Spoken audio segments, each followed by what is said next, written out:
appreciate it when we have a nice full house. We're going to go ahead and call the meeting to order, and we're going to start with the Pledge of Allegiance.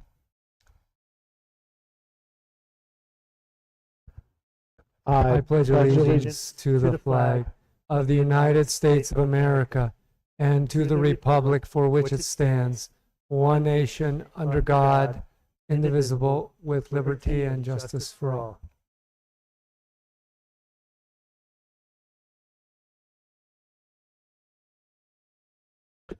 Thank you very much. We'll go ahead and move on to roll call. Ms. Palacios. Governing Board President, Dr. John Sparks. Here. Governing Board Clerk, Sherry Lowell. Here. Governing Board Member, Anthony Bruno. Absent. Governing Board Member, Denise Reese. Here. Governing Board Member, Raul Rodriguez. Present. District Administration Superintendent, Dr. Manuel Valenzuela. Present. Assistant Superintendent Scott Downs. Absent. Assistant Superintendent Brett Bonner. Absent. Chief Financial Officer Lisette Huey. Here. Thank you very much. We'll go ahead and move on to the next item on the agenda, approval of the agenda. Dr. Valenzuela. Yes, sir. President Sparks, members of the board and public, at this time I would recommend approval of the agenda as it was revised. Thank you very much. We have a recommendation. Do we have a motion? So moved. Second. Motion and a second. Any further discussion on the approval of the agenda? Seeing no further discussion, all those in favor say aye. Aye. Any opposed say nay. Thank you very much. We'll go ahead and move on to the next item on the agenda, approval of the minutes. Dr. Bell. Yes, sir. President Sparks, members of the board, in your packet you have draft copies of the minutes from the regularly scheduled meeting of the board way back on September 13, 2023, and also the public meeting notice that the board was present at the Pima County School Board Superintendent Collaborative back on September 18, 2023. And after your review and consideration, once again, I do recommend approval. Thank you very much. We have a recommendation. Do we have a motion? So moved. Second. Motion and a second. Any further discussion? Seeing no further discussion, all those in favor say aye. Aye. Any opposed say nay. Thank you very much. Go ahead and move on to the next item on the agenda, ratification of the vouchers. Ms. Huey. Good evening. Tonight I recommend payroll voucher number 6 and new payroll voucher number 11 for total payroll of $4,897,543.24. And additionally, I recommend expense vouchers 3021 through 3024 and new expense vouchers 3035 through 3038 for total expense vouchers of $8,763,512.60. for a grand total of $13,661,055.84. Thank you very much. We have a recommendation. Do we have a motion? Second. Motion and second. Any further discussion about ratification of the vouchers? Seeing no further discussion, all those in favor say aye. Aye. Any opposed say nay. Thank you very much. We'll go ahead and move on to the next item on the agenda, Superintendent's Report. Dr. Valenzuela. Thank you, President Sparks, members of the board, for the opportunity to share with you and the public a few notes. We always begin with our enrollment, and believe it or not, we have completed the first quarter of the school year, and this is the time where enrollment seems to kind of stabilize. As you can tell, it's down a little bit. This particular meeting, last meeting, we had a higher number, but overall it's flatlined at about 6,300 students. And as you recall, Ms. Huey budgeted us flat to prior year, so financially we're on pretty solid footing in that regard. This past weekend I had the opportunity to attend something I've never attended before. It's called a Raider Meet, not the NFL variety. This is an amazing group of young people from 31 districts around the state, from NJROTC units like ours, Marine Corps ROTC units, Army ROTC units, and they did stuff that is amazing, from sailing, running, physical fitness, scaling down tight ropes, seemingly leaping tall buildings in a single bound, crawling in the muck and mud, in the sand, under wire, and calling it fun. They even rounded out the day with something called the Beast, which is like a 4-mile run with a bunch of obstacle course stuff interspersed. As you can tell, they got a little dirty, but it was a productive event with a lot of camaraderie and esprit de corps. I am pleased to say that there were 31 teams from Arizona and even out of state. There were some California schools, and our A team, the Sahuarita A team, came in first place. So once again, our NJROTC unit continues to shine. so amazing. And speaking of amazing, one of the things I love about this community is the spirit of camaraderie and community that exists here that allow us to do more than we could do by ourselves. I think we have the video of the Sahuarita Police Department working with the Sahuarita School District in regards to handball. By Casino del Sol. And now, K-Gun 9 Sports. I'm Jason Barr with a community sports story. We head down to a middle school in Sahuarita. Police, of course, protect and serve, but today, a different type of serve, one that provides a return now and should also provide one down the road. In Sahuarita. We have a ball, Police, a of course, wall, protect and and some serve, students. but today, At recess, a they different call it type of wall. serve, And we one have that provides a Sahuarita return Sergeant now James and should Oviedo. also provide He and a one few down the officers road. are here at Wrightston Ridge We have K a through ball, 8 to a teach wall, kids like and some 7th grader students. Brian At Naranjo recess, a they little call it handball. wall. And we First, have Sahuarita this Sergeant demonstration. James I'm really Oviedo. glad that the Sahuarita He and a few Police officers Department are can here come at down, Wrightston Ridge not K only through to 8 protect to us, teach but kids like also 7th to grader teach us Brian sport. Naranjo But a as you little may have handball. guessed, this coaching First, session there's is this about a little demonstration. more than I'm really just glad that the this Sahuarita Police centuries-old Department sport. can come Helping down, the children not only to protect manage a us, game, but also develop to their social teach us a skills when sport. they're on the But as you may playground. have guessed, It's part of this a coaching community session is engagement about a little initiative. more They're than making a just connection. this For law centuries-old sport. enforcement, Helping we'd rather the see them children now in a manage a good way game, than see them develop down their the social road. skills In when other they're on words, the playground. handball over It's part of a handcuffs. community engagement Oviedo initiative. actually grew They're up making a playing the sport connection. For law outside in New York enforcement, City. we'd rather see them NYPD now officers in would a good stop way and play than the see them sport down with the him. road. That always In other stuck with me words, in my handball mind. over Naturally, now I'm a handcuffs. police officer, Oviedo so that actually was a big grew up playing the influence. So sport Oviedo outside can in now New York pay it City. forward to this NYPD generation officers would in the stop area and where play the the Handball sport Hall with of Fame him. calls That always stuck home. with me in my Even mind. if Naturally, they're now I'm a just police trying to officer, so protect us, that was a big they're influence. still, So Oviedo can now humble pay it forward and to this bonding with one generation another. in the And area so where the students Handball like Hall of Brian Fame don't calls home. socially hit a Even wall. if they're just trying to protect us, they're still humble and bonding with one another. And so students like Brian don't socially hit a wall.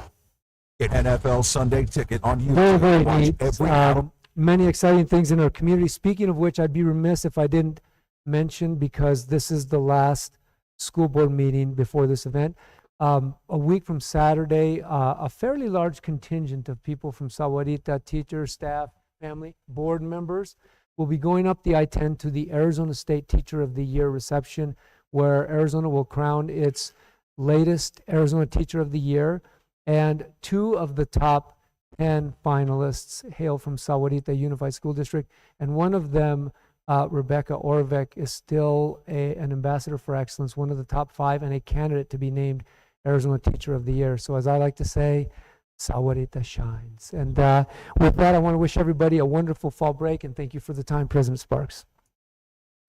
Thank you very much. We'll go ahead and move on to the next item on the agenda, governing board reports. Ms. Lowell. No major report, just buckling up and getting ready for fall break and all the activities that are happening. I just said, I can't believe, like, October seems like it's almost over. Calendar is full. I hope to see everybody out there in the community, and I'm looking forward to it. Thank you very much. Ms. Reese. So I would just want to say congratulations and good luck to Walden Grove for their homecoming game coming up on Friday. That's going to be an awesome game for them, and I'm super excited. I'm hearing great things, lots of fun things going on at Walden Grove this week. And same to SHS for last week. They had a ball with theirs, so it's been really good.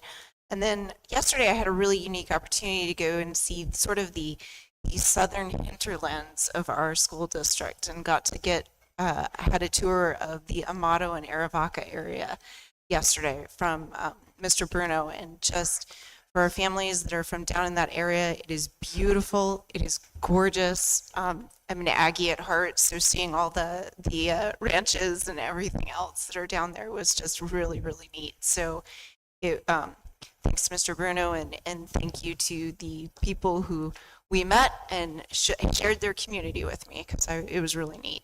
So thank you. Thank you very much. Mr. Rodriguez.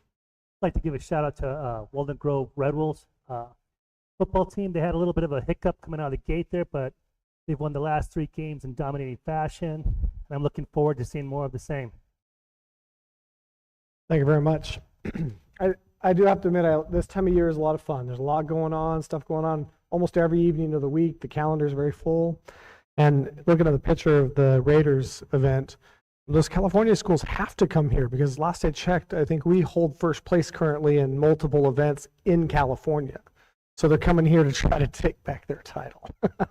That's kind of cool that this little Southern Arizona school district reigns supreme often in that huge state of California. So I think not a lot of people know that I think we hold the championship right now in their state.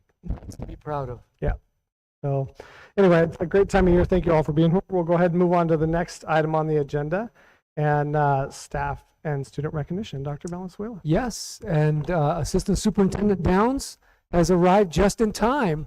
We have lots to celebrate, as we always do, and Mr. Downs is our fearless leader in the support staff Employee of the Month program, and this month we have 2 individuals to recognize, and these dedicated members of our support staff team are a vital link to the accomplishment of our mission. So I will turn it over to Mr. Downs for the recognitions. Scott? Thank you, Dr. Valenzuela. And again, just a reminder, we have 800 employees and 400 of them are classified staff, so I wish we could always select more, but even selecting 1 out of 400 is very, very difficult because we have wonderful, wonderful staff. But it is my pleasure to read this nomination from Mr. Beachy, the principal at Sopri School, and his administration team. They have nominated Mrs. Ramona Calexgro as the Sahuarita Unified School District Support Staff Member of the Month. Miss Ramona is the heart and soul of Sopri Elementary School. Miss Ramona maintains a positive attitude despite many disruptions throughout her day from parents, staff, students, and myself.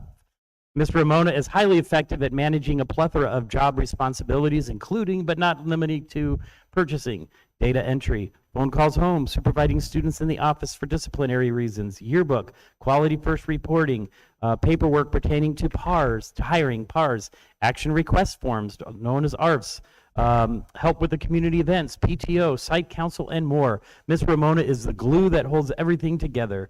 She is trusted deeply by parents, staff, and students alike. She is dedicated, hardworking, and genuinely cares about the well-being of Sopri.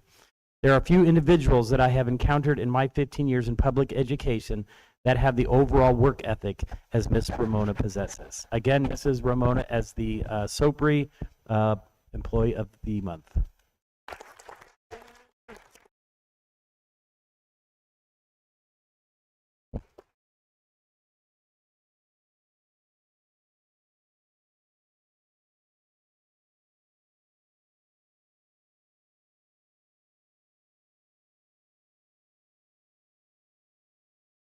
Yes, if I may proceed, President Sparks. Scott, were we going to do the other support staff member this evening? We will kick it down the road. If I may, President Sparks, there's another item on that staff recognition, the GFOA. So the Government Finance Officers Association is a national association that has a simple mission to recognize the highest form of recognition, government, accounting, and financial reporting. And it says this attainment represents a significant accomplishment by a government and its management. And I'm pleased to share that the Sahuarita Unified School District, under the leadership of Mrs. Lizette Huey, has been recognized for this award, Excellence in Financial Reporting. I also am pleased to say, as you'll see, there's a little medallion or a little something up there that we have to get this little nugget because the plaque is, as you can see, the plaque is full. So, but that's not to say that it's not special, because it just means that we have a very high standard of excellence. It's kind of like the teams that always win the Super Bowl. You just expect it from them. No, it's just because organizationally we've set that high of a bar to be good stewards of the public trust and the public dollar. So thank you, Lizette, for what you do. I think you need to go up there and get a picture with Mrs. Reese, and we can let everybody know how wonderful you are.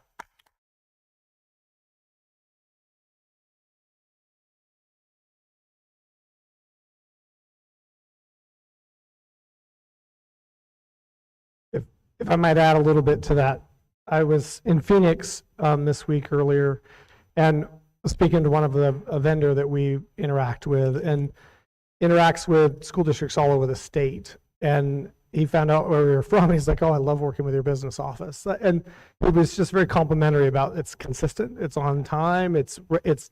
He says every time I get information from them, bills, invoices, it's always done correctly. It's very well done, professional, easy to work with. So I know that is something that you don't hear often when you're in a finance department because you control the money. So people are either happy or unhappy, but not very often on both sides, but very complimentary towards the office. So. That is music to our ears, right, Lizette? Thank you, Dr. Sparks.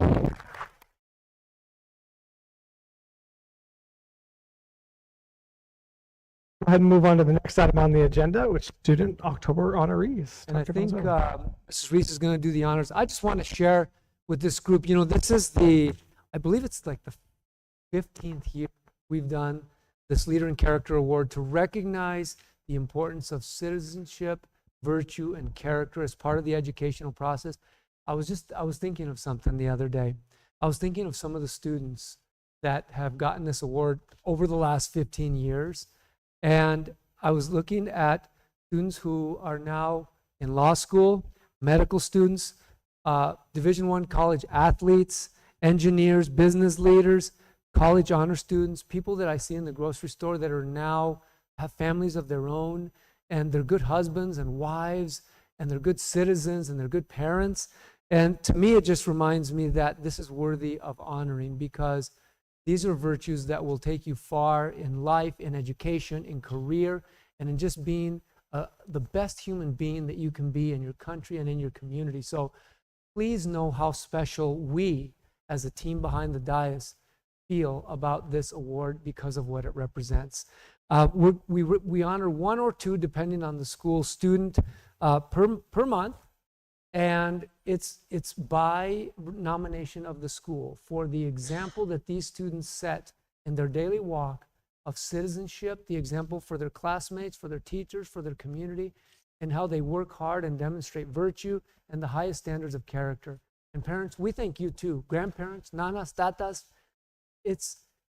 education is a family effort. It's a community effort, and it reflects on the foundation and the values that you espouse and that you expect at home. And together, we're going to continue to make a difference. So please keep pushing these important things because we celebrate with you tonight.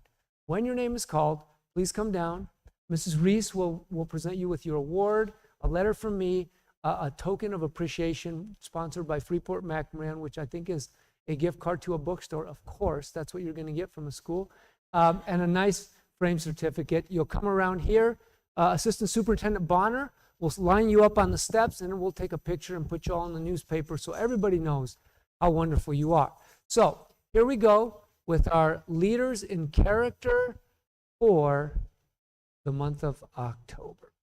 We begin with Sopari Elementary School, where our Leader in Character is 4th grader Damaso Morales. Damaso.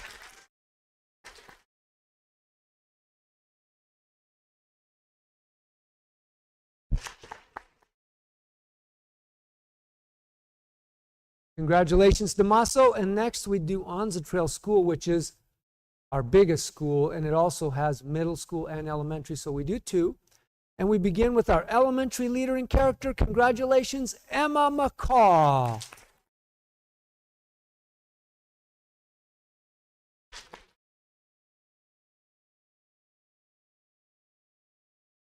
In the middle level of Onza Trail, we have a 7th grade honoree. Congratulations, Alessandra Rausch.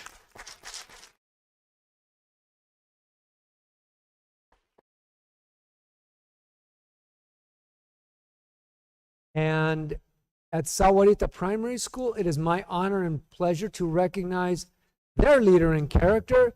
Congratulations, Charlie Markle.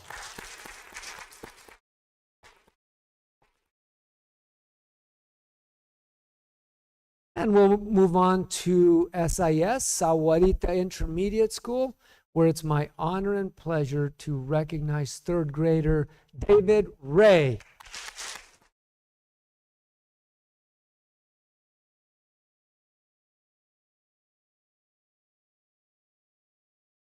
Congratulations, David. And as David comes on down, we'll move across the street to Copperview School, where our leader in character is a fourth grader. Congratulations, Audrey Carter.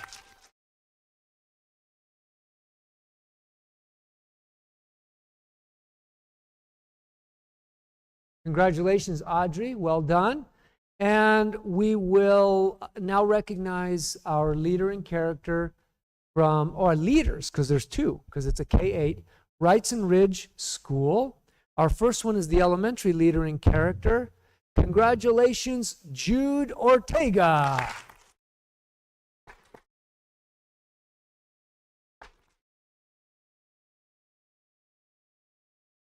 And the middle school version of the leader in character from Wrightson Ridge School is an honor bestowed upon sixth grader Thomas Cornelius.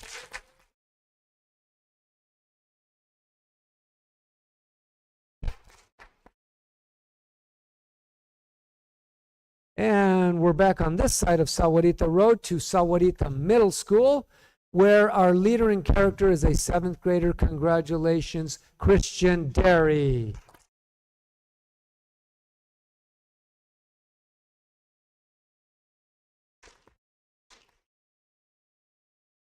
So now we move to our two distinguished high schools, where it's my pleasure first to recognize the leader in character from Sahuarita High School, home of the Mustangs. Congratulations, senior Linwood Thompson.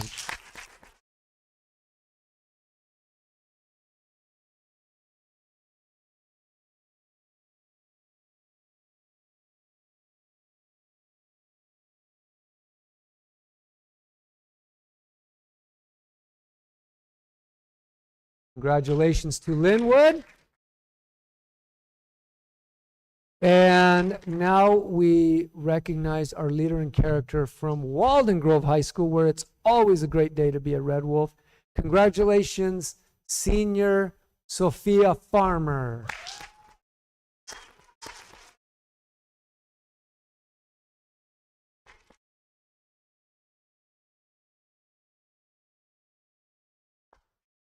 Congratulations, Sophia. And we round out this evening's leader in character recognition with our honoree from our newest school, our fully online, fully accredited Sahuarita Digital Pathways Academy. Congratulations, fifth grader Cheyenne Trust.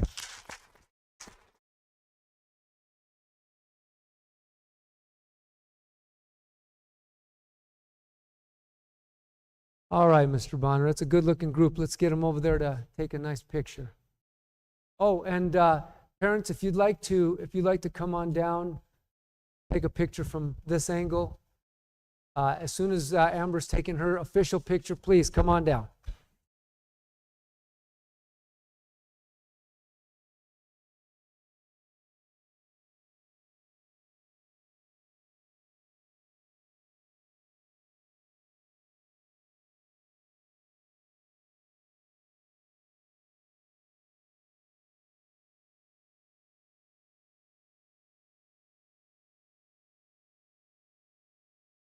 Good looking group.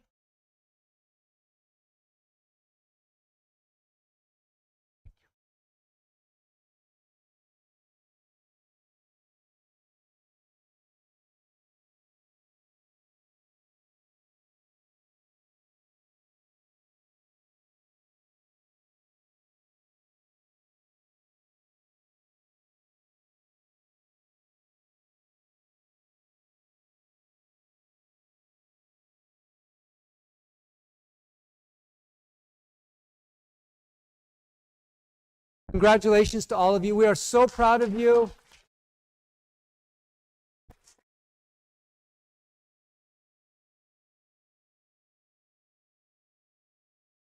Please know that you're more than welcome to stay, but we know that there's lots to do, and we totally understand if you got to get up and go. Thanks again for being here and honoring us with your presence.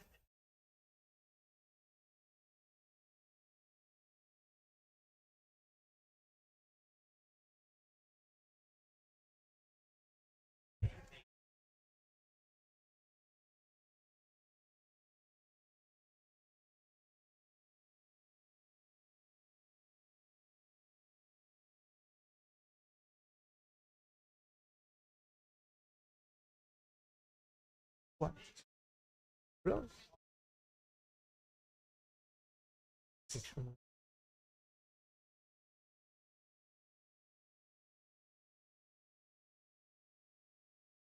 You ever have?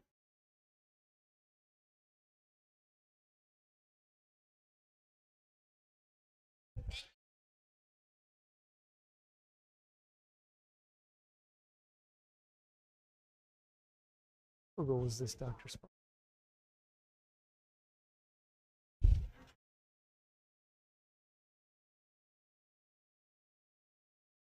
No.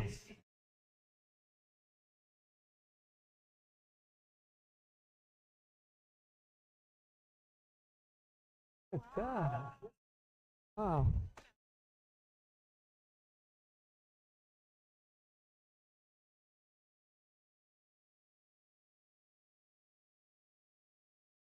When was that, Dr. Sparks?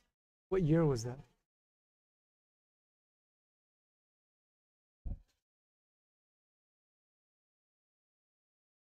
I was already teaching school in 1992. Wait, was that your senior picture, Dr. Sparks?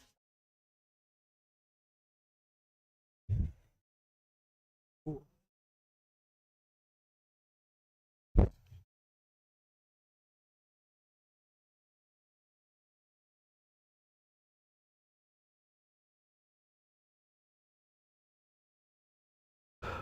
Well, thank you. We'll go ahead and move back onto the agenda, and we'll move to the seeing no call to the public. We'll move on to new business, annual financial report and school level. Dr. Valenzuela. Yes, sir. Thank you, President Sparks, members of the board and public. This is indeed not only a legally required item, but a very important item. And I'm going to leave the detailed, specific feedback to my colleague, Mrs. Huey. I'm just going to say two things that I'm very proud of that I hope you'll see.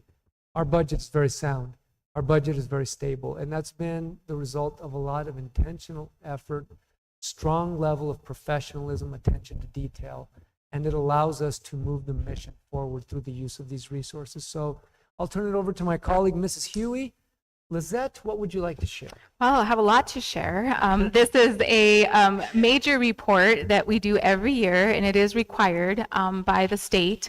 There was a little bit of a caveat that they added the school level reporting, which is not new, but it's always been embedded into the annual financial report. They're just asking us to recommend it separately. But it's always been a part of our annual financial report. The only difference is that we're calling it out a little separate on the recommendation. So next slide, please. So again, like Dr. Valenzuela mentioned, it is due by October 15th, and we will all hopefully be on fall break by then, so I don't want to bother you, and we finish the report a little earlier. It is a massive report with lots of details, and it has all of our expenditures from prior year. Again, this is from fiscal 23, and it requires that we have it board approved by October 15th. What is the annual financial report? Well, the only thing, like I mentioned, when we have all of our expenditures in one presentation, there's different ways that they ask us to report. They ask us to report by school, by expenditure, by category, by function, so who it's for, what it's for. It's very, very detailed, and that's what we're presenting tonight. Next item. In addition to all of the expenditures that we do throughout the district, I just want to remind everyone that they all have to meet the school regulations, the district regulations. There's several statutes that manage that we have to meet, regulations, accountability standards. So before you, just an example of some of those. They're not everything, because every grant has its own unique regulations, and it depends on where the money comes from that governs our monies and our expenditures. Next item. We go through this pretty much every year. I just kind of want to remind everyone that right now we're managing 3 different budgets at one time. We are finishing out fiscal 23, and this is the completion of that, and we're at this stage in our life cycle, if you want to call it that. We're also in the beginning stages of our 2024, where we're waiting for our Budget 25 and our 40th day count. It kind of gives us a general understanding of where we're at with enrollment, where our expenditures start right now, and then we start preparing already, can you believe it, for the following fiscal year of 2025. So we're always in 3 life cycles of the budget, and this is just an example of where we are in each of those fiscal years. Next slide. So at this time, I'd like to share with you how the day-to-day operations, this is, like I mentioned before, it's a massive report, but everybody's hand is involved in it. This takes into consideration all of our miles, all of the kids that we feed, all of the expenditures that we do at the school sites, all of the maintenance, all of the technology we purchase throughout the fiscal year. And so what we combine, all of that information goes in combined into this report. And well, I'll first start with how many purchase orders that we process throughout the year. And right now, we're at the end of the year, we're at 5,073, which is an increase of 1,000 POs. So there's a lot of purchasing going on, a lot of coding, procurement, regulations, and it's a team effort. All the schools partake in this. We have Florence in our office, and then student activities is Tamara, and they really look at every single expenditure very carefully, which is a result of our reporting that we got awarded for and what the board was recognized for tonight. So the next item is our transactions. How many transactions go into this report? The transactions is 198,329. That is an increase from prior year of 11,536 line items that we manage. Again, that goes through our accounts payable. That's how many bills. That's how many vendors that we process. That's how many journals that we make. So all of those are transactions that we manage as a whole. Additionally, we look at account codes because of the way that the annual financial report is set up. They dwindle it down by program, by function, by object code. And so those details are very, very important. And I know, I hear it all the time. Another account code, why did it change? How come it's changed? Well, it does change depending on what we purchase. So we have to categorize that very uniquely to make sure that it matches. So when we have the rollout of the annual financial report, it shows exactly where our expenditures happen. And it tells a true story of where we're spending our money. So that's why it's very important. Additionally, this year we had 48 federal and state grants that we help manage. Again, our directors do a great job with doing with submitting all of the grants. Christina Martin is an integral part in our department that manages the day-to-day expenditures, gets our revenues, make sure it's put in the right place, so then that way we can go ahead and utilize them for those purposes. So we work together with our directors to make sure that we have a financial report, we understand where the expenditures are so that we can match it on our system and then later report on it.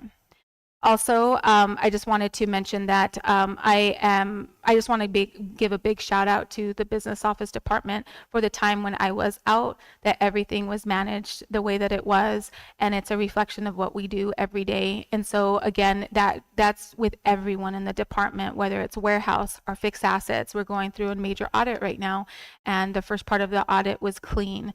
But at the same time, we're not losing the integrity of making sure that our students come first.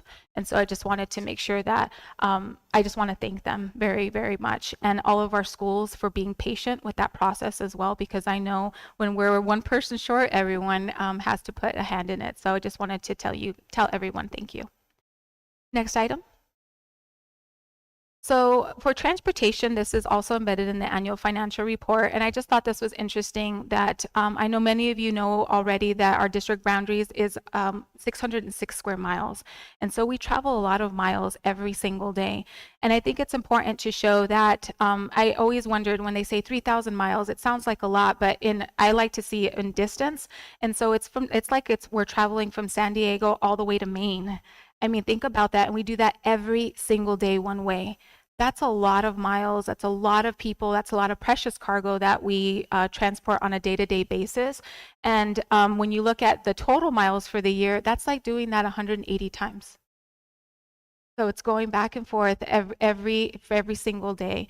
So again, a huge shout out to our transportation department. They do a really great job with managing all of those, changing our tier system, working with our principals and our schools to make sure that we have sound transportation practices. Next slide. In addition, what's included in our payroll, in our AFR is our payroll. And again, the majority of our budget is based off of salaries and benefits. And so a lot of what you'll see, or what you see in the financial report has a lot to do with people. That's what we do. That's what we're in the business of doing. And there's a lot of payroll that gets processed, thankfully. So we employ over, 800, Scott? Over 800 employees, and so the day-to-day operations is huge. So with that, this year we processed 109,604 payroll transactions. It's amazing. And we have 2 payroll people, Ashley Clifton and Melissa Jaramillo, who are specialists in those areas. And it's not just paying people, it's looking at all of their wages, their calculations, their taxes. We have to pay taxes, we're not tax exempt. It's dealing with the IRS and all of the IRS red tape. So I really, really want to give a shout out to our payroll department because they do a really great job under the management of Christina Martin for all the day-to-day operations. So just wanted to point that out. Next item. Another key component of our operations is food service, and I just wanted to take this time to share with the community and with the board of how many meals that we serve a year. So in fiscal year 23, we served 739,256 meals. Now, when you look at it in comparison to fiscal 22, we did drop in the amount of students that we feed for meals and snacks. We went from 1,016,462, and it's not because our students are not eating our food. The main difference is that in 22, the federal government, through COVID, made everyone's free meals. And so you could see that when things were free, we had more people participate and more students eating and they were being fed. And so it's sad to see that that has gone away. The good thing is that this year for fiscal 23 and fiscal 24, if a student qualifies for free or reduced, the reduced meals are actually free. So that carries on for one more year this year. But it just shows the need, in my opinion, that when we had free meals, there were more students that were eating, and I wish that we can go back to that. But I wanted to share that. As a district, we are 36% free and reduced. Again, that can vary by school to school and site to site, but as a district in fiscal 23, we were at 36%. Next slide. And this chart basically shows our maintenance and operation expenditures. This is our main budget, and this is by program. So the way that this is divided in the annual financial report, it shows what our regular education expenses, our special ed expenses, transportation, and our K-3 reading. Those are our major program codes that we use. And so when we do a comparison from prior year to 22, you can see that it looks like we've spent an enormous amount higher than prior year.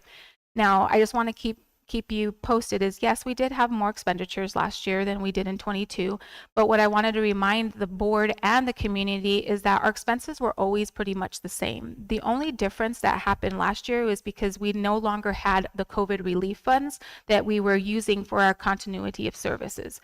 And so when those went away, we absorbed those back into our M&O budget. So so what I'm saying is when you look at this and you see that it looks like we spent $6 million more than we did last year, most of that was already expended, but it was just shifted from our M&O to our ESSER funds, which was an allowable expense at the time. And those monies have gone away. And I'll later on show you in the presentation what that looks like.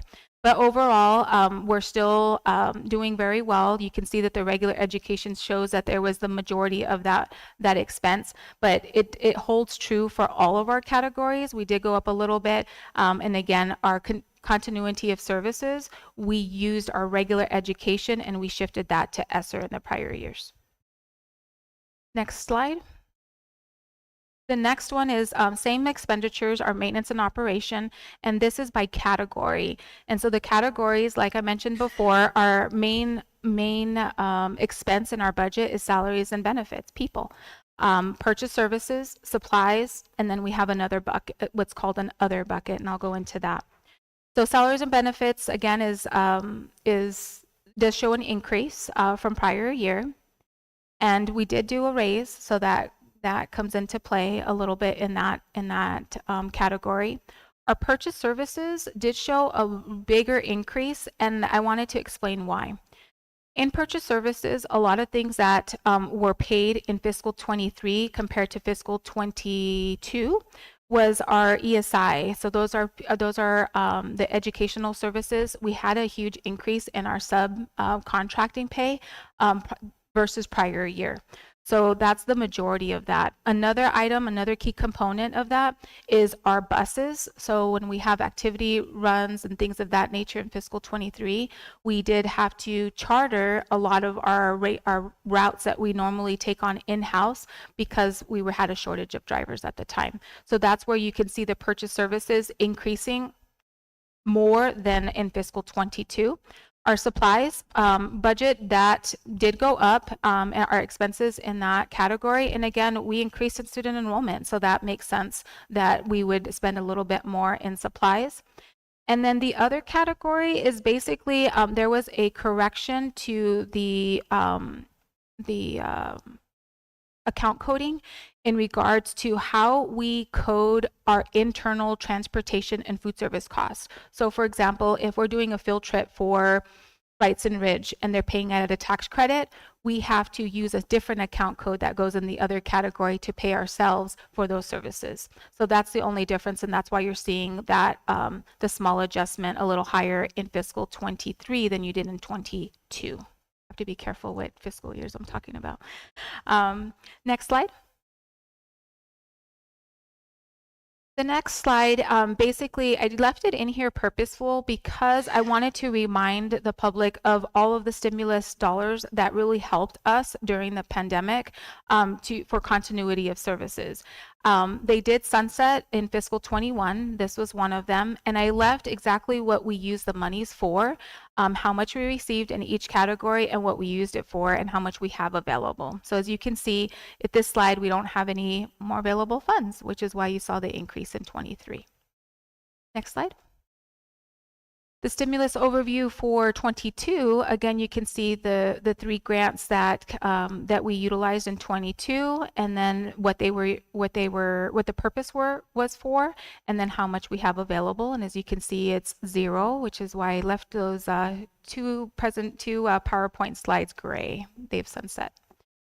The next one is our stimulus funding, and this was ESSER 3. So in fiscal 23, we did utilize the dollars for continuity of services, some health and safety, social emotional support, and also academic support in the area of tutoring and summer school and those type of things.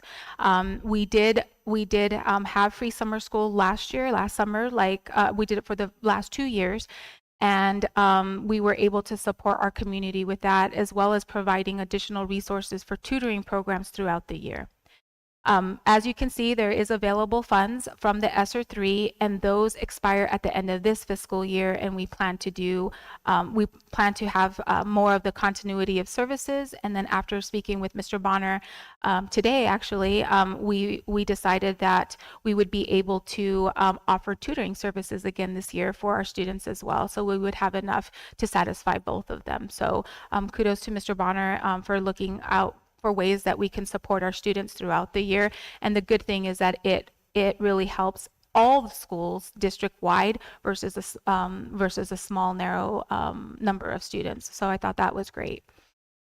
The next item is our maintenance and operation year expenditure. I think you've seen this before, where we have the blue overlay with the orange, and the orange represents fiscal 23 and the blue represents fiscal 22. And as you can see, like I mentioned before, each of those categories just show an increased amount of expenditures. Again, most of it is due to the federal funding that we no longer have. Next item is the district additional assistance. And this is what we refer to as DAA or capital items. And these are for things like furniture and equipment, instructional aids, technology, furniture and equipment, and they have a new category this year, which is our principal and interest, and I'll kind of go through what that means. So there were a lot of new things this year that we had to kind of pull apart, but I wanted to kind of go over that. So again, as you can see in the orange for instructional aids, it looks like we had spent less in instructional aids. And then if you look to the right of that, it's technology and subscriptions. Last year, which is 23, they changed the coding on that as well. And so we had to break apart from instructional aids. So those technology subscriptions were part of instructional aids. And so they had to remove that, and they moved it to its own category because they want to track all of our subscriptions. This is thanks to GASB 96. I'm sorry, Manny. He has a lot to do. It's a big change from last year to 22. But I wanted to share that that's why you see that big discrepancy. It's not because we didn't spend any technology subscriptions in the year past. It was just because we didn't have to code it that way. But it's all part of the instructional aids. Our furniture and equipment, it looks like a huge amount was purchased in 22-23 compared to 21-22. And the only reason for that is because in 22 we had a lot of expenses that we couldn't fulfill because of the supply chain. We had a lot of supply chain issues, specifically with big ticket items like our HVACs, our buses. We're still kind of going through that. So it's not completely over. Computers, some of our technology equipment. So what we did is we initiated that expenditure in fiscal 22, and because they didn't come in time, then we paid it in 20. They arrived in 23, and then we paid it. So that's where the shift is in, because that's when we finally received the product. So can we conclude that the supply chain issues are improving? They're improving, but not for high ticket items. And I'll give you an example of one. So we purchased buses for part of our override back in May, and those are not scheduled to still come in until February of 2024. So there's still delays, and it's random. It's not always the same thing. So one day we'll be fine with IT, right, Manny? And then the other times will be they come in like Christmas, and then all of a sudden then we have another issue somewhere else with whether it's a part, and I think Scott can contest to that, is that sometimes it's a part for maintenance or a part for HVAC unit or an HVAC unit in its entirety. So they're getting better in some areas, but I think we still have some challenges, and that's why you see that discrepancy in the report. For principal and interest, that is new this year. Again, thanks to GASB 96, there's some items that we have to pull apart, and we have to amortize them, and then we pay principal and interest. One big ticket line item on that one is our buses. We did finance through the old district additional assistance override. We had financed one bus for every year during that time, and that time has sunset, and we would be paying off the rest of that. We paid it off in 23, which is why we're able to buy new buses, and they're coming in February.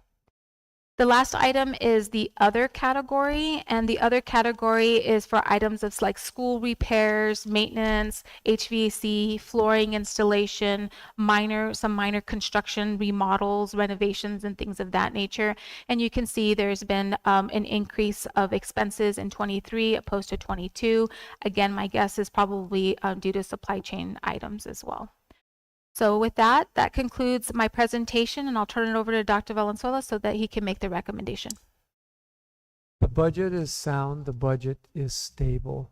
I think if we listened, if your head's spinning a little bit, it's and you look at the slide just about the oversight bodies that have a hand in these regulations, from the State Department to the state statutes to the state Revenue Department, and then that's not counting all the federal oversight that happens with all this stuff. I am grateful for the tremendous professional dedication of Lizette and her team, and I hang my hat on something that she said in the beginning, which is we navigate these waters but never lose sight of the fact that these resources are there to deliver our mission of excellent education for every student. So thank you, Lizette. And with that, I do recommend approval of the annual financial report with the corresponding state reporting as presented. Thank you very much. We have a recommendation. Do we have a motion? So moved. Second. Motion and a second. Any further discussion? I just had a really quick question. You know, in some of the expense categories, you know, we were dealing with supply chain issues and things like that. Are we going to continue to see sort of an increase on some of this in the next coming years because of the rate of inflation? Like, that's my concern, is that our dollar is not actually stretching as far as it has in the past. And so how do we, and is that potentially even reflected here?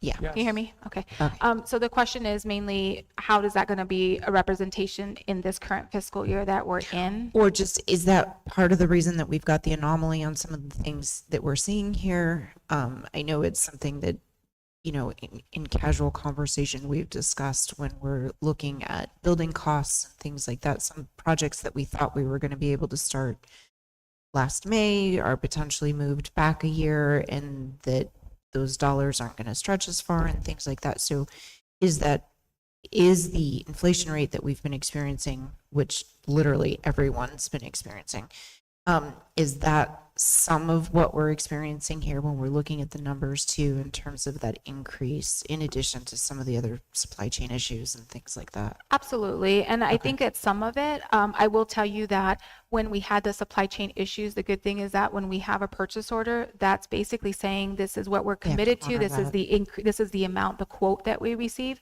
So in my experience, most of it has remained the same in regards to how much things cost. But I will tell you, you are 100% correct, because with transportation, even though we had a quote, they can only honor it for so long. Yeah. So regardless of how the supply chain system works, the company as itself, they say, okay, we're going to honor it for 6 months. If it doesn't get here in 6 months, meanwhile, they're still creating this bus for us, but it's going to cost you a little bit more. And there is some of that goes into it, and it will continue. And we're seeing that even into this fiscal year. Specifically, I have a great example is the transportation buses. Yeah, so it will, and it'll be reflected on that in the following years coming as well. Yeah. That's a great question, though. Thank you very much. Any other questions or comments? Okay, seeing no further comments, thank you for all your efforts. Seeing no further comments, all those in favor say aye. Aye. Any opposed say nay. Thank you very much. We'll go ahead and move on to the next item on the agenda, which is the joint resolution regarding ASBA. Oh, sir.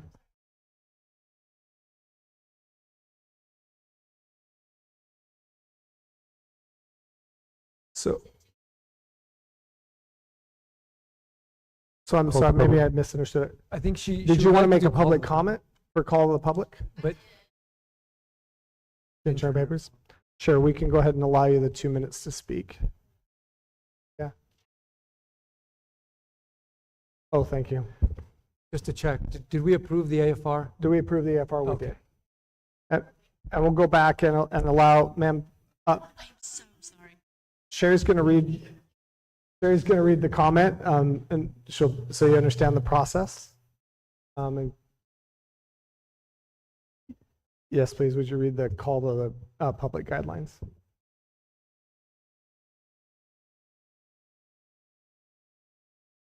Thank you. We just have to read something prior to it. So it said, consideration and discussion of comments and concern from the public. Those wishing to address the governing board may do so at this time or at the board's discretion at the time the item appears on the agenda. All speakers are requested to hold their comments to 2 minutes or less. 20 minutes will be allowed for both online and in-person comments in accordance with the Arizona Open Meeting Law. Board members may not respond, comment, or ask questions of speakers regarding issues not on the agenda. Any comments not read during this agenda items will still be entered in the public record. And we would like to welcome Kristen Lee. Thank Thank you, guys. Thank you very much. Sorry about that. This is my first board meeting, so I don't know how this works. So I do have two children in Onset Trail. I have a second grader and a kindergartner. So we're kind of newer to the district and having kids in school in general. And I just wanted to make a comment regarding the recent article about two juveniles being arrested in Sahuarita over the school threats. I do want to appreciate the district for emailing the parents to tell us that there was a situation. But the main comment I'm going to read here from KOLD News 13. It said, according to the Sahuarita Police Department, two juveniles were arrested in connection with the online threat. There were some threats made on a Discord server. It says, according to the SPD call logs, the children made comments about shooting up their school. But then it also says the SPD said the parents reported it to Onset Trail School on Monday, but the school reported it to law enforcement the next day. So this news article was published on September 27th, but the event actually occurred on the 26th, which was ironically also the same day as a drill for an active event at the school, like a planned lockdown. So I don't know if that was just a case of ironic timing where a child saw a moment of opportunity and took it, or if that was like an obfuscated situation under the guise of a drill. I don't think so, obviously, because I assume positive intent, but I just wish in the future that you guys could commit to communicate with the parents more. I actually learned more from the news article than I did from the email from the district. And I do feel like we should have been informed of that. I'm also a little concerned that it was deemed not a threat for over a day, because even at the airport, like if you have an unattended bag, they're going to assume it's a threat and take care of it first and then decide it's not later. They're not going to let someone go and get hurt and then find out, oh, it actually was a threat. So I just feel like the thought process was a little backwards. So again, I do appreciate the attempt at communication. I just hope in the future you guys can consider making it a little bit more detailed and being a little more open with parents. I would greatly appreciate that. Thank you.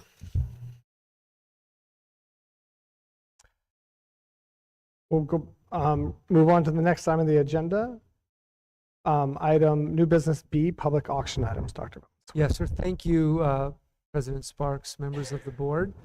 You have in your packet a pretty lengthy list of items that have been deemed fit for public auction, have exhausted their useful life. For the record, I'll just say it seems to be largely concentrated in the area of very, very old technology. And with that, I would recommend you're so designating these items as fit for public auction. We have a recommendation. Do we have a motion? Second. Motion and a second. Any further discussion? Okay. All those in favor say, seeing no further discussion, all those in favor say aye.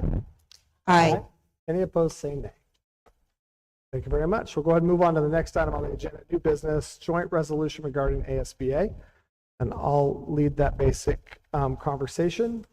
This is a joint resolution from the districts across Pima County to express concerns about an association I think we all have been involved in and care about deeply as a representation for school districts across the state, which is the Arizona School Board Association, that based on some information that's been in the Capital Times, the Yellow report, and some items that we're concerned about, the resolution would be to request that ASBA take action and take seriously the comments and concerns of its members. And you have that resolution before you, and I would ask, do we have a motion to pass that resolution? So moved. Second. Motion is second. Any further comment or discussion? Seeing no further comment or discussion, all those in favor say aye. Aye. Any opposed say nay.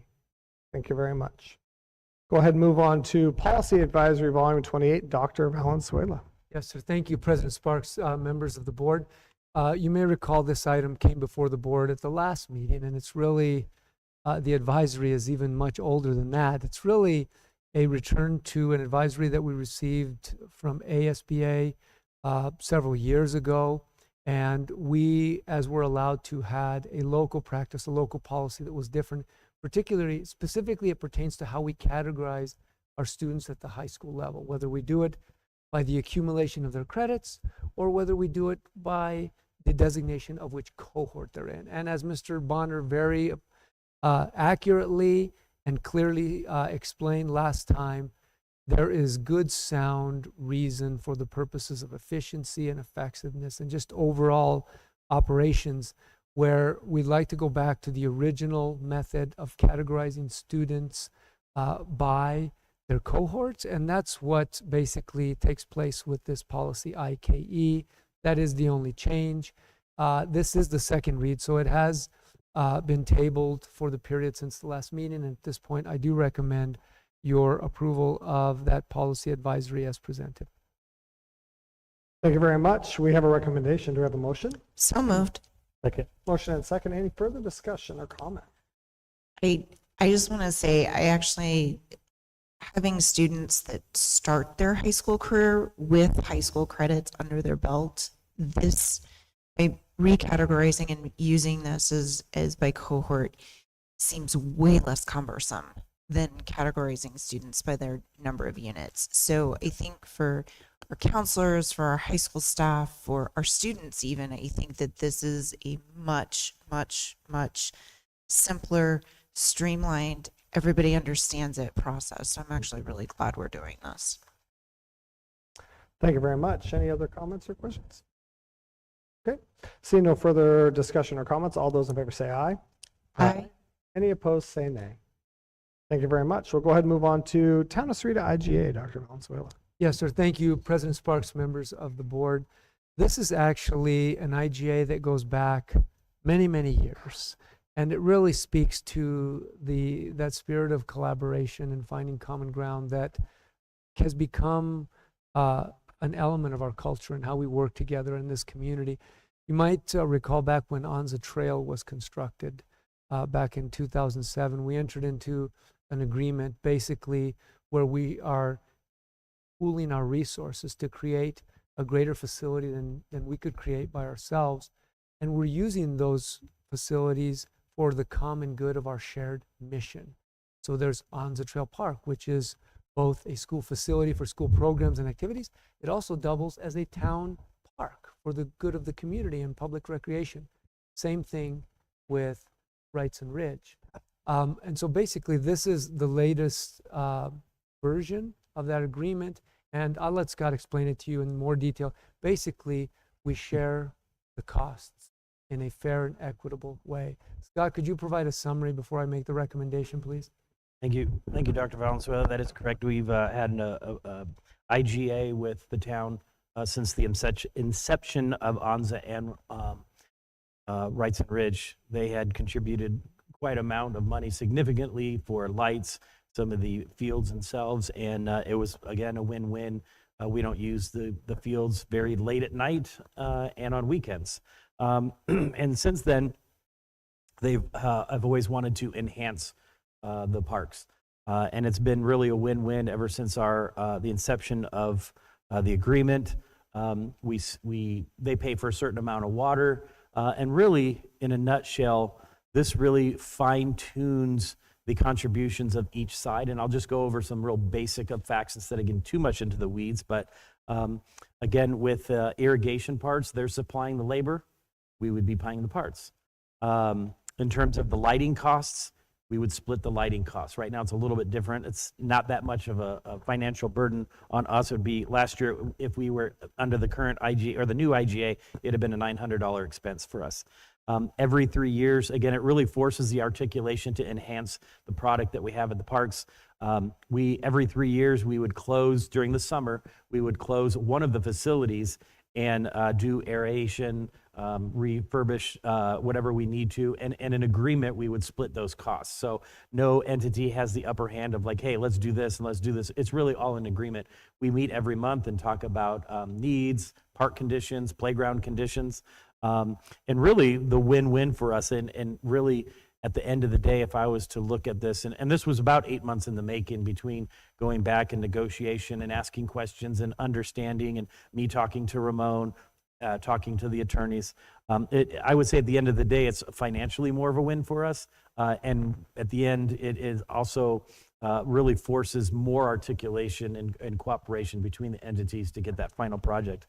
But one of the major things that we had agreed to in the overall deal, if you guys approve it, was at Anza Trail School and at Wrightson Ridge, our facilities team does none of the grass mowing, none of the grass edging, none of the aeration, and none of the tree and shrub trimming. And again, because they always want to enhance it, and we want our facilities to look nice as well. And sometimes we had to articulate, like, well, we spend a lot of our money inside the classroom on educational things, curriculum and everything. They wanted to enhance that. So really through negotiation and gotten some of the things that we wanted and some of the things that they wanted, I really feel like this has been a really great endeavor and the product in front of you for the IGA. So again, financially, I think we're a little bit ahead of the game in terms of that, where our guys can really enhance some of our other fields now because of it. Yeah, with that, I would pass it back over to Dr. Valenzuela unless you had any specific questions. It's a win-win proposition. And again, it speaks to the unique culture of our community, for which I continue to be very, very grateful. And I think our community is better for that shared vision of leadership. So at this time, I do recommend approval of the intergovernmental agreement with the town of Sahuarita as presented. Thank you very much. We have a recommendation. Do we have a motion? So moved. Second. Motion and a second. Any further discussion or questions? Seeing no further discussion or question, I'm just gonna add, I'm glad we do this. It really is an opportunity.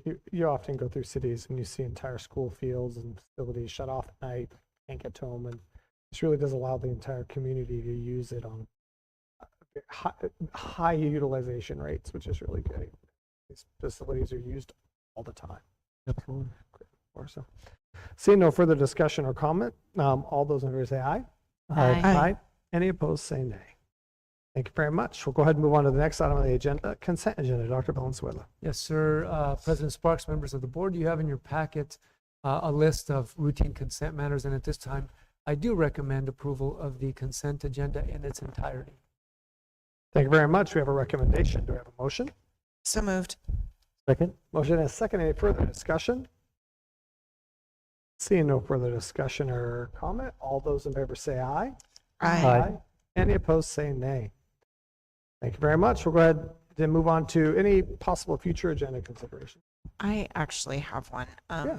It is during the most recent law conference, there was a discussion about the concept of geofencing that we can use to essentially block potentially unwanted content coming into either school devices or even personal devices that are on our networks.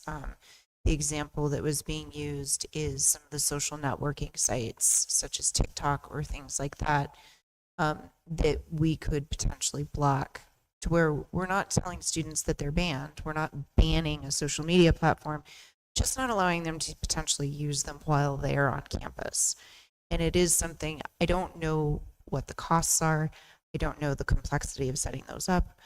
They made it sound like it's really easy, but that's beyond my IT expertise. So, but it is, given some of the property damage that our schools experienced due to some of the TikTok challenges and things like that over the last few years, it is intriguing to potentially look and see if that is a tool that we could add to our wheelhouse and potentially protect our facilities, our students, our staff, our everything. So it is something that I am interested in potentially finding out about.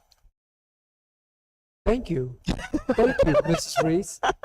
You know, it's interesting. More and more, I've had kind of thought processes about what amazing opportunities are presented to us and to our students, and what the future looks like through the evolution of technology. And we have to embrace and adapt and use that going forward.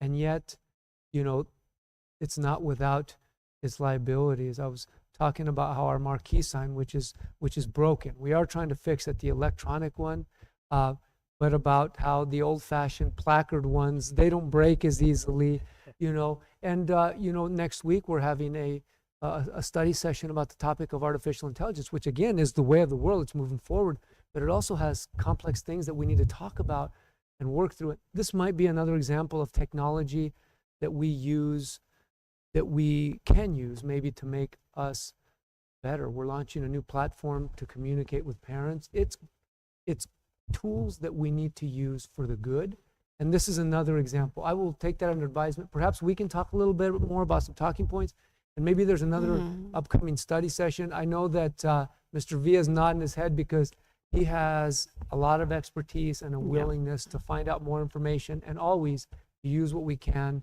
the resources we have, for the good cause of our mission. So I will make a note of that. Thank you. Well, and I do want to make it clear that this isn't about restricting student rights or anything like that. However, there is a tremendous amount of research that's been going into the effects of social media on our students, and pretty much all of the research that's coming out is that it has detrimental effects if it's not being very carefully monitored and very carefully scrutinized. And so my concern is obviously first and foremost student safety. But then if we can have the added benefit of potentially less property damage and a few things like that that have actual monetary implications for our students and our staff and our schools, then that is a side bonus. So, but again, student safety is first. And just with the body of research that's coming out about the impacts of social media on our students, I just want to start exploring what our options are. I understand where you're coming from, and I think it's a point very well taken. For starters, Ms. Reese, I'm going to ask Betsy to set up perhaps an appointment among us and maybe Amber and Mr. Villa, and we can kind of set the foundation, set up another interesting and stimulating study session for good conversation and always for the cause, for the good of the cause. Thank you very much. Any other items for consideration? I just want to add, if you wanted a picture of someone doing something funny or not good or bad or good or great, you had to take a camera when I was a kid, take a picture of it, get the roll of film out of the camera, get it developed, and hope it came out. Now I think my phone can do it in the dark, running backwards, and you can just say take a picture and it does it. Fill the car with the seat down and Yeah, push it back. yeah, not bad. So, thank you. So we'll establish the next board meeting will be October 25th at 6 p.m. at Sopry Elementary School, our annual visit to Sopry, where we have a meeting once a year. No executive session. May I have a motion to adjourn? Yeah. Motion and second. Any discussion? All those in favor say aye. Aye. Any opposed say nay. Thank you very much. Thank you all for being here this evening.